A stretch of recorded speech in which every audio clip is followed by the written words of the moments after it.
Breaking news చూస్తున్నాం. మరోసారి కృష్ణారావన్ arrest అయ్యారు. ఆంధ్రప్రదేశ్ ఉప ముఖ్యమంత్రి పవన్ కళ్యాణ్ పైన అనుచిత వ్యాఖ్యల నేపథ్యంలో కేసు నమోదు చేయడం జరిగింది. కృష్ణారావన్ ను 4వ అరెస్ట్ చేశారు పోలీసులు. కేసులో బెయిల్ ని మంజూరు చేయడం, వ్యక్తిగత పూచీకత్తు పైన రావణ్ కు బెయిల్ ను మంజూరు చేసింది న్యాయస్థానం. 3వసారి రావణ్ రిమాండ్ కూడా రిజెక్ట్ చేసింది కోర్టు. ప్రధానంగా పాయకరావుపేటలో నమోదైనటువంటి కేసులో కృష్ణారావణ్ ను తాజాగా పోలీసులు అదుపులోకి తీసుకున్నారు. మచిలీపట్నం నుంచి రావణ్ ను పాయకరావుపేటకు తరలిస్తున్నారు పోలీసులు. అయితే కృష్ణారావణ్ పైన ఇంకా కేసుల పర్వం మాత్రం కొనసాగుతూనే ఉంది. ఆంధ్రప్రదేశ్ లో ఉన్నటువంటి కూటమి ప్రభుత్వంతో పాటుగా ఆంధ్రప్రదేశ్ ఉప ముఖ్యమంత్రి పవన్ కళ్యాణ్ పైన అనుచిత వ్యాఖ్యలు చేశారు. వివాదాస్పదమైనటువంటి వ్యాఖ్యలు కారణంగా కృష్ణారావణ్ ను ప్రధానంగా తెలంగాణలో ఆంధ్రప్రదేశ్ పోలీసులు వచ్చి అదుపులోకి తీసుకున్నటువంటి పిఠాపురానికి తరలించినటువంటి పరిస్థితులు కూడా మనం చూసాం. ప్రధానంగా పిఠాపురంలో న్యాయస్థానం ఇచ్చినటువంటి బెయిల్ ఆ తర్వాత వెంటనే సర్పవరం పోలీసులు కాకినాడ జిల్లాకు సంబంధించినటువంటిది ఒక కేసుకు సంబంధించి 2025 నాటి కేసును వెలికితీసి దాంట్లో అరెస్టు చేసినటువంటి మళ్ళీ సర్పవరం కోర్టులో బెయిల్ పై బయటకు వచ్చినటువంటి కృష్ణారావణ్ మరోసారి మచిలీపట్నం పోలీసులు అదుపులోకి తీసుకోవడం, తాజాగా మచిలీపట్నం పోలీసులు బెయిల్ పైన బయటికి రావడం, మళ్ళీ పాయకరావుపేటకు సంబంధించినటువంటి కేసు వరుసగా 4 సార్లు బెయిల్ మంజూరైన 4 సార్లు అరెస్టులు జరిగినటువంటి పైన మనం చూస్తున్నాం. దీనిపైన ఆయన కుటుంబ సభ్యులతో పాటుగా ప్రశ్న టీం న్యాయవాది శ్రవణ్ కుమార్ కూడా తీవ్రంగా స్పందిస్తున్నారు. నటుడు ప్రకాష్ రాజ్ కూడా దీనిపైన అనుచిత వ్యాఖ్యలు చేశారు అనేటువంటి కారణంగా రాజకీయపరమైనటువంటి కక్ష సాధింపు చర్యకు పాల్పడుతున్నారంటూ కూడా కామెంట్ చేస్తున్నారు. ఇంతకు ఈ కేసులో వరుసగా అరెస్టులకు సంబంధించి న్యాయవాది శ్రవణ్ కుమార్ ఏమన్నారో ఓసారి చూద్దాం. ఈ రోజు రావణ్ కి 3rd కేసులో రిమాండ్ పెడుతున్నారు. మరి రిమాండ్ ఇప్పుడు పెడతారా, లేకపోతే ఎప్పుడు పెడతారు, లేకపోతే రేపు ఉదయం నుంచి తహసీల్దార్లు రేపు జ్యుడిషియల్ ఆఫీస్ అందరికీ కూడా ఇక్కడ కాన్ఫరెన్స్ ఉన్న కారణంగా tahsildar is a political post. So tahsildar కి 7 రోజులు రిమాండ్ ఇచ్చే పవర్ ఉంటుంది. సో రేపు గనక రిమాండ్ తహసీల్దార్ దగ్గరికి తీసుకెళ్లటం మాత్రం పూర్తిగా, ఎందుకంటే రాత్రి 9 గంటలకి రావణ్ కస్టడీలోకి తీసుకున్నారు. 9 గంటల లోపు అంటే 24 గంటలు దాటుతున్న కారణంగా 9 గంటల లోపు రావణ్ణి జ్యుడిషియల్ మ్యాజిస్ట్రేట్ దగ్గర పెట్టాలి. కాదు కూడదు అని నేను రాష్ట్ర ప్రభుత్వాన్ని, ఎస్పీని కూడా హెచ్చరిస్తున్నా, తహసీల్దార్ని కూడా చెప్తున్నా, కాదు కూడదు అని. ఈ రోజు రిమాండ్ పెట్టకుండా రేపు ఉదయం గనక ఎగ్జిక్యూటివ్ మ్యాజిస్ట్రేట్ గా తహసీల్దార్ ఎంపాయింట్ చేసినోడే కదా, ఎట్లా ఒకళ్ళగా రిమాండ్ తీసేసుకుని 7 రోజుల తర్వాత చూసుకుందాం, పీటీ వారెంట్లు వేసుకుందామని మీరు ఏమైనా ప్రయత్నాలు చేస్తే మాత్రం చెప్తున్నాను కదా, హైకోర్టులో తహసీల్దార్ పోస్ట్ ఊడిపోతుంది, హైకోర్టులో పోలీసుల పోస్ట్ ఊడిపోతుంది. మీరు రాజకీయ నాయకుల కోసం మీ ఉద్యోగాలు పోగొట్టుకోవద్దు. చట్టం ప్రకారం రాత్రి 9 గంటలకు మీరు అతన్ని అరెస్ట్ చేశారు. 9 గంటల లోపు 24 గంటలు అవుతుంది కాబట్టి జడ్జి గారి ముందు ప్రవేశపెట్టాలి. జడ్జి గారు ఏం ఆర్డర్ ఇస్తే మేము దానికి రెడీగా ఉన్నాం. ఎగ్జిక్యూటివ్ మ్యాజిస్ట్రేట్ దగ్గర ప్రవేశపెడితే మాత్రం రాష్ట్ర ప్రభుత్వం ఈరోజు కానీ వరుసగా ఒకే అంశానికి సంబంధించి మాత్రమే కాదు, రాష్ట్ర వ్యాప్తంగా జనసేన కార్యకర్తలు 30కి పైగా కేసులు నమోదు చేశారు అనేది మాత్రం ప్రాథమికంగా అసలు కృష్ణారావణ్ కు తనమైన ఎన్ని కేసులు నమోదయ్యాయో తనకో తెలియనటువంటి సమాచారం. ప్రధానంగా ఆంధ్రప్రదేశ్ ఉప ముఖ్యమంత్రిపై చేసినటువంటి అనుచిత వ్యాఖ్యల దగ్గర నుంచి ప్రారంభమైనటువంటి ఈ పరంపర కొంతవరకు రాజకీయపరమైనటువంటి విమర్శలకు కూడా కారణమవుతుంది.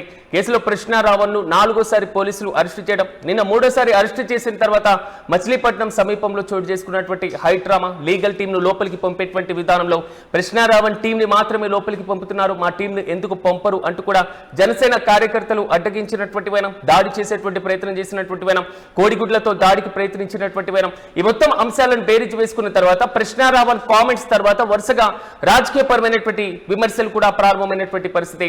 ఒక వ్యక్తికి వ్యక్తిగత స్వేచ్ఛ, వాక్ స్వాతంత్రం పైన వస్తున్నటువంటి ప్రశ్నలు ఓవైపు కదులుతుంటే, రాజకీయ పరంగా ఎలాంటి అంటే హద్దు మీరి ప్రవర్తించి మరి ముఖ్యంగా దీనిపైన విమర్శల వర్షం కురిపించడం, విమర్శలు కూడా సహేతుకంగా చేయకపోవడం అనేది మాత్రం మరోవైపు జరుగుతున్నటువంటి చర్చ. ఈ ప్రతి విమర్శలోనే ఆంధ్రప్రదేశ్ రాజకీయాల్లో ఇప్పుడు కృష్ణారావణ్ ఇష్యూ మాత్రం హాట్ టాపిక్ గా మారినటువంటి మనం చూస్తున్నాం. ముందు నుంచి కూడా కృష్ణారావణ్ అలియాస్ బచ్చెలపూడి జోసెఫ్ అరెస్టుల పర్వంలో మాత్రం హై డ్రామానే కొనసాగుతుంది. ప్రధానంగా ఆంధ్రప్రదేశ్ ప్రభుత్వం పైన ఆయన వరుసగా కామెంట్ చేయడం, రీసెంట్ గా ఆయన కొన్ని వీడియోస్ ని రిలీజ్ చేయడం, కొన్ని సభల్లో సమావేశాల్లో కూడా ఆయన పార్టిసిపేట్ చేయడం, ఆంధ్రప్రదేశ్ లో కూటమి ప్రభుత్వం చేస్తున్నటువంటి కార్యక్రమాలకు సంబంధించి విధానపరమైనటువంటి విమర్శతో పాటుగా ఉప ముఖ్యమంత్రి పైన అనుచిత వ్యాఖ్యలు చేశారు అనేది మాత్రం ముందు నుంచి కృష్ణారావణ్ పైన వస్తున్నటువంటి వరుస ఆరోపణ. నిన్న మచిలీపట్నం దగ్గర మాత్రం భారీ బందోబస్తు ఉన్నప్పటికీ కొంతవరకు ఉద్రిక్త పరిస్థితులే మనం చూసాం. కాకినాడ మొబైల్ మెజిస్ట్రేట్ కోర్టు ఇచ్చినటువంటి బెయిల్ మచిలీపట్నానికి సంబంధించినటువంటి ఇన్నగుదురు పోలీసులకు సంబంధించి వారు కూడా రావణ్ను మరోసారి అరెస్టు చేసినటువంటి వైనం. ఇక శుక్రవారం తెల్లవారుజామున మచిలీపట్నంలో చోటు చేసుకున్నటువంటి హైడ్రామా మనం గమనించాం. రాష్ట్ర వ్యాప్తంగా కూడా ప్రకంపనలు రేపాయి. అయితే రావణ్ చేసినటువంటి కామెంట్స్ పైన జన సైనికులు ఆగ్రహం వ్యక్తం చేస్తున్నట్లుగా తెలుస్తుంది.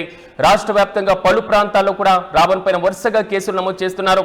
కనీసం ఏ ప్రాంతాల్లో రావణ్ పైన కేసులు నమోదయ్యాయో ఆ వ్యక్తికి కూడా తెలియదు అనేది మాత్రం న్యాయవాదుల ముందు నుంచి చెప్తున్నటువంటి మాట. అయితే ఒక్క కేసుపై వచ్చినటువంటి బెయిల్ న్యాయస్థానాలు ఈ కేసుకు సంబంధించి కస్టడీకి తీసుకోవాల్సినటువంటి అవసరం లేదు కాబట్టి బెయిల్ను మంజూరు చేస్తామని చేస్తున్నటువంటి బెయిల్ను కూడా మరోవైపు పోలీసులు తుంగలు తొక్కుతున్నారు. న్యాయ వ్యవస్థను కూడా కించపరిచేలా చేస్తున్నారంటూ కూడా నటుడు ప్రకాష్ రాజ్ ఇప్పటికే కామెంట్ చేస్తున్నటువంటి వైనం. రాజకీయ కక్ష సాధింపు మాత్రమే అంటూ కూడా సాగినటువంటి హైడ్రామా. దీని తర్వాత ప్రశ్న రావణ్కి సంబంధించిన ఒక ఆడియో లీక్ కూడా కొంతవరకు కలకలంగా మారినటువంటి వైనాన్ని నిన్న మనం గమనించాం.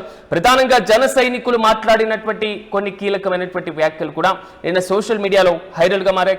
దీంతో పాటుగా ప్రకాష్ రాజ్ వరుసగా కామెంట్ చేస్తున్నటువంటి వైన మనం గమనిస్తున్నాం. మొదటిసారి అరెస్ట్ చేసినప్పుడు ప్రశ్నిస్తే పూర్తి స్థాయిలో అరెస్టుల పర్వం కొనసాగిస్తారా, ప్రశ్నిస్తే కేసులు పెడతారా, రాజకీయ పరమైనటువంటి కేసులతో ఇరికించేటువంటి ప్రయత్నం చేస్తారా అనేటువంటిది మాత్రం ప్రకాష్ రాజ్ దగ్గర నుంచి వచ్చినటువంటి వార్నింగ్. వెంటనే ప్రజలన్నీ గమనిస్తున్నారు కాబట్టి జాగ్రత్తగా వ్యవహరించండి, వ్యవస్థలపైన ప్రజలకు నమ్మకం ఉందంటూ కూడా ఆయన కామెంట్ చేశారు. జన సైనికుల గూండాల అనేటువంటి కామెంట్స్ దగ్గర నుంచి మొదలైనటువంటి ఈ మొత్తం కూడా జనసేన పార్టీ శ్రేణులు మీ పనేంటి అనేటువంటి కామెంట్ వరకు వచ్చినటువంటి వైనాన్ని కూడా మనం గమనించాం. రాష్ట్ర వ్యాప్తంగా కీలకమైనటువంటి ప్రాంతాల్లో ప్రశ్న రావణ్ పైన కేసులు నమోదైనట్లుగా తెలుస్తున్నాయి. ప్రధానంగా మొదటగా పిఠాపురంలో కొనసాగింది. ఆంధ్రప్రదేశ్ ఉప ముఖ్యమంత్రి పవన్ కళ్యాణ్ పైన చేసినటువంటి వ్యాఖ్యల నేపథ్యంలో హైదరాబాద్ నుంచి పిఠాపురం కోర్టుకు తీసుకువెళ్లడం, అక్కడ హాజరుపరచడం, అక్కడ బెయిల్ పైన బయటికి రావడం, వెంటనే కోర్టు నుంచి బయటికి వచ్చినటువంటి 5 నిమిషాల్లోనే కాకినాడ జిల్లా సర్పవరం పోలీసులు మళ్ళీ అదుపులోకి తీసుకోవడం, అక్కడి నుంచి కాకినాడ కోర్టుకు వెళ్లడం. లాయర్ జాడ శ్రవణ్ కుమార్ కూడా దాదాపు అంటే ప్రతి కేసులోనూ ఆయన బెయిల్ కోసం విపరీతంగా వాదనలు వినిపిస్తున్నటువంటి వైనాన్ని కూడా మనం చూసాం. ప్రధానంగా వ్యక్తిగత పూచీ పైన వచ్చినటువంటి బెయిల్ పై మూడోసారి కాకినాడ జిల్లాలో మళ్ళీ మచిలీపట్నం పోలీసులు అరెస్టు చేయడం, ఇనగుదురు పోలీస్ స్టేషన్ తీవ్రమైనటువంటి అభ్యంతరకరమైనటువంటి వ్యాఖ్యలు చేశారు అనేటువంటి కోణంలోనే కేసు నమోదు కావడం. తాజాగా 4వసారి పాయకరావుపేటకు సంబంధించినటువంటి పోలీసులు అదుపులోకి తీసుకున్నట్లుగా తెలుస్తుంది. ప్రధానంగా ప్రకాష్ రాజ్ అయితే బిహేవ్ యువర్ సెల్ఫ్ అంటూ కూడా తాజాగా మళ్ళీ ట్వీట్ చేశారు. 4వసారి అరెస్టు పైన ప్రకాష్ రాజ్ ఘాటుగా స్పందిస్తున్నారు. కోర్టులు చట్టాన్ని గౌరవించి బెయిల్ ఇస్తుంటే గేటు బయట నిలబడి ఇంకో రీతిలో అరెస్ట్ చేయడం ఏంటి? ఇది పక్కా అధికారిక దుర్వినియోగం, మరి ముఖ్యంగా కక్ష సాధింపు చర్య అంటూ కూడా ఆయన కామెంట్ చేస్తున్నారు. పోలీస్ వ్యవస్థను ఇలా వాడుకోవడం సిగ్గుచేటు. డిప్యూటీ సీఎం సెల్ఫ్ ప్రజలు మీ ఫ్రస్ట్రేషన్ ను మీరు ఎంత దిగజారుతున్నారో అన్ని గమనిస్తున్నారు అంటూ కూడా ప్రకాష్ రాజ్ ఒక వీడియోను కూడా రిలీజ్ చేశారు. సో వరుసగా ప్రశ్న రావణ్ కి సంబంధించినటువంటి అరెస్టులు, వరుసగా వస్తున్నటువంటి బెయిల్స్ మాత్రం వరుసగా ప్రశ్నించేటువంటి వారిపైన కేసులు పెడతారా అంటూ కూడా ప్రశ్న రావణ్ కుటుంబ సభ్యులు, మరోవైపు ప్రశ్న టీం కూడా దీనిపైన బలంగా వినపడుతుంది. ఒక కేసుకు సంబంధించినటువంటి వివరాలు ముందుగా నోటీసులు ఇవ్వడం, ఆ ఏ కేసులో అరెస్టు చేస్తున్నామనేటువంటి విధానాన్ని చెప్పకపోవడం, ఎఫ్ఐఆర్ ను నమోదు చేయకపోవడం, ఈ అన్ని అంశాలు చూసుకుంటే కేవలం రాజకీయపరమైన కక్ష సాధింపు మాత్రమే అనేది చేస్తున్నటువంటి కామెంట్. మరోసారి మనం రీసెంట్ అప్డేట్ చూస్తున్నాం. ప్రశ్న రావణ్ 4వసారి పోలీసులు అదుపులోకి తీసుకున్నారు. డిప్యూటీ సీఎం పవన్ కళ్యాణ్ పైన అనుచిత వ్యాఖ్యల కేసులకు సంబంధించి ప్రశ్న రావణ్ వరుసగా అరెస్ట్ అవుతున్నారు. మచిలీపట్నంలో తాజాగా కేసు నమోదైనటువంటి నేపథ్యంలో దానిపైన బెయిల్ పై బయటకు వచ్చినటువంటి ప్రశ్న రావణ్ ఇప్పుడు పాయకరావుపేట పోలీసులు 4వసారి అరెస్ట్ చేశారు. మచిలీపట్నం నుంచి రావణ్ పాయకరావుపేటకు తరలించారు పోలీసులు. అయితే ప్రశ్న రావణ్ పైన వరుసగా కేసుల పరంపర మాత్రం కొనసాగుతూనే ఉంది. అయితే 4వసారి అరెస్టు పైన ప్రశ్న రావణ్ మళ్ళీ న్యాయస్థానాన్ని ఆశ్రయించేటువంటి అవకాశాలు కనబడుతున్నాయి. ఇతర కేసుల వివరాలు ముందుగా తెలిస్తే కనీసం ముందస్తు బెయిల్ పిటిషన్ అయినా దాఖలు చేసుకునేటువంటి అవకాశాలు అయితే ఉంటాయి. కానీ ఇతర కేసులు ఎక్కడెక్కడ కొనసాగుతున్నాయి, ఎక్కడెక్కడ నమోదవుతున్నాయి అనేటువంటి దానిపైన మరింత స్పష్టత రావాల్సి ఉంది. మరి ప్రశ్న రావణ్ 4వసారి అరెస్టుకి సంబంధించి పాయకరావు కోర్టులో ఆల్మోస్ట్ బెయిల్ పిటిషన్ కూడా దాఖలు చేసేటువంటి ప్రక్రియను కూడా ప్రారంభించినట్లుగా తెలుస్తుంది. మరోవైపు రావణ్ ఎలాగైనా బయటకు తీసుకొచ్చేటువంటి విధంగా న్యాయవాది శ్రవణ్ కుమార్ కూడా విస్తృతంగా వాదనలు వినిపిస్తున్నారు.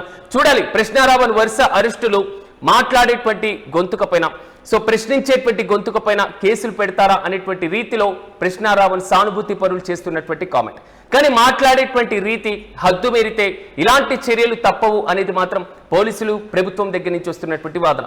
మొత్తం మీద ఈ విమర్శ ప్రతి విమర్శలో ప్రశ్న రావణ్ కేసుల పరంపర ఏ మలుపు తీసుకుంటుందో రాష్ట్ర వ్యాప్తంగా కూడా చర్చనీయాంశంగా మారుతుంది.